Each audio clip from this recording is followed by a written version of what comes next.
watching East Tennessee's first and only year-round sports talk show on television.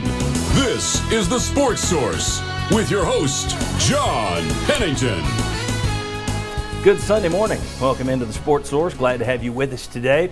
We're going to take a look at Tennessee at the quarter pole. Already a quarter of the way through the 2014 season. It's amazing how it flies by like that. Tennessee 2-1, which I think most of us would have expected. We'll talk about maybe some surprises, some disappointments at this place, at this stage. We'll also look at the offense and defense, break those down by the numbers, and talk about some pluses and some minuses. Going to go really in depth on the offensive line today because we went back and looked at the Oklahoma game and some of the pass protection woes. A lot of stuff to get to. Let's go ahead and start with this first segment, brought to you by my friend Phil Cobble. Phil Cobble, Fine Homes and Land. Folks, do me a favor. If you are in the market for a new home, I want you to call Phil and his team first because you are going to find they will treat you fantastically. Look right there at this kind of property, just all kinds of properties, including this one right there in the Wyndham Hall community out in Farragut. They've got a big open house there today from 2 to 4, snacks, refreshments for you to check out. Beautiful home, pool in the back. Phil Cobble, Fine Homes and Land. That home, many other homes, any kind of home or property you're in the market for or in the mood for, Phil Cobble, Fine Homes and Land can help put you in the right home for you. All right. Glad to have these guys with us. They're in their right home. We have Bob Hodge from the Knoxville News Sentinel. We have back with us from the Knoxville News Sentinel, Mike Strange. Good to have you here. We have Jimmy Himes from the Sports Animal, 99.1 and 990. We have down there Chuck Cavaleras from Tennessee Golf Central and many other media outlets across East Tennessee. All right. As I said in the beginning there, guys, Tennessee 2-1. I think everyone would have predicted you beat Utah State, Arkansas State, lose to Oklahoma. Maybe the wins were a little easier than expected. The loss was a little tighter, maybe, than we had gone in projecting. But I want to know, what has surprised you, just in general terms here, because we're going to get specifics throughout the show. General terms, what surprised you to date, good or bad? Mike Strange, you hadn't been here a while. I'm going to let you start out. Say one word: defense. Defense has been better than I thought. Mike stole my one word. I think the defense has been better. Let's all try and give more than a word today.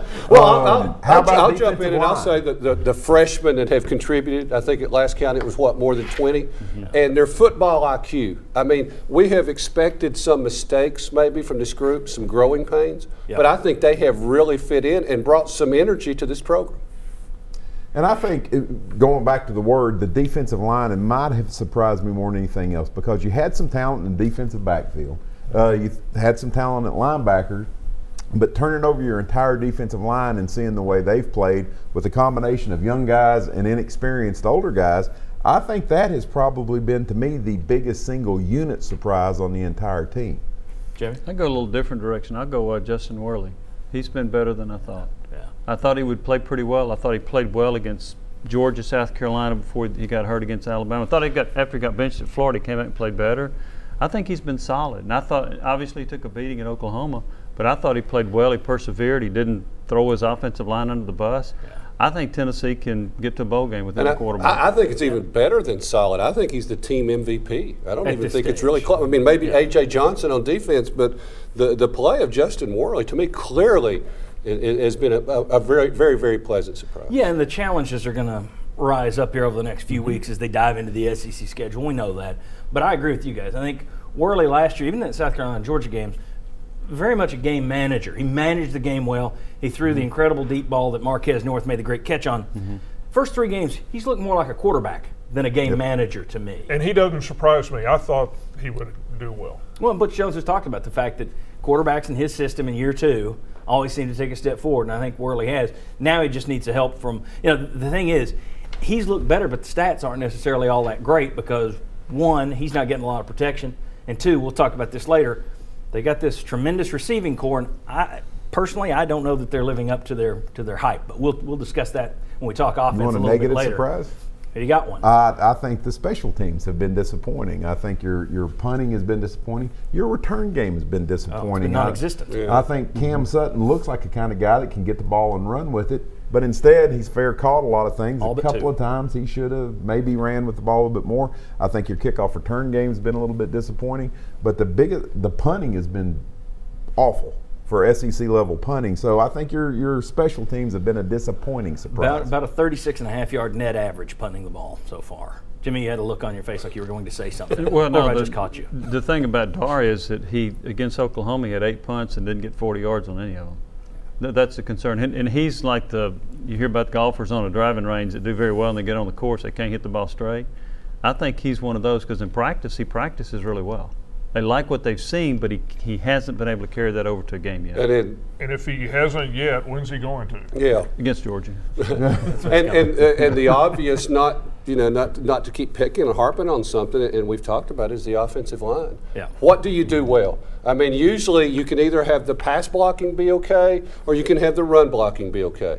I don't think we've seen either one really, and it's a new line. We know that. Yep. And David Liggins talked about that, but at some point you got to start making some strides. It's also still you're 3 games in, but this offensive line has only played 2 games together because you lost Jacob Gillum. That may be, in terms of disappointments so far at the quarter mark, that may be the biggest disappointment. Not in terms of you're disappointed in the team, but you're disappointed for the young man who put in all that work and time. That may be the worst story coming out of the first 3 games. But this line, with him going down in that first week, these guys have only played 2 games together. And now you're getting into Georgia, Florida, then it's going to be Ole Miss, Alabama, South Carolina. Granted, the more you play together, the more continuity, the better the communication becomes. But boy, that is a rough learning ground. But you're also starting 2 kids that were playing high school football last year. Yep. So, I mean, you got to grade them a little bit on the curve. Doesn't mean they haven't been a little bit more disappointing than they should have been. But you're still playing 2 guys that this time last year were playing high school football. Well, to compound that too, your tight end is a part of your offensive line at times, and you've got true freshmen playing tight end as well. So that doesn't help your situation in run blocking. Yeah, and these are things we've talked about going into the season, that you've got this youth and also, depth. You're now starting. Gillum was lost for the year, all right? Everybody talked about how deep the receiving core was. And remember, during the summer, we talked about how important it was. You got to get Howard back. Don't care how deep you are right now, because all it's going to take is a couple of sprained ankles. Well, here you are. You got 2 sprained ankles. Who knows when Josh Smith and Von Pearson are going to be back. All of a sudden, a position that was supposed to be incredibly deep, incredibly strong, you better not sprain any more ankles because you're running out of bodies out there.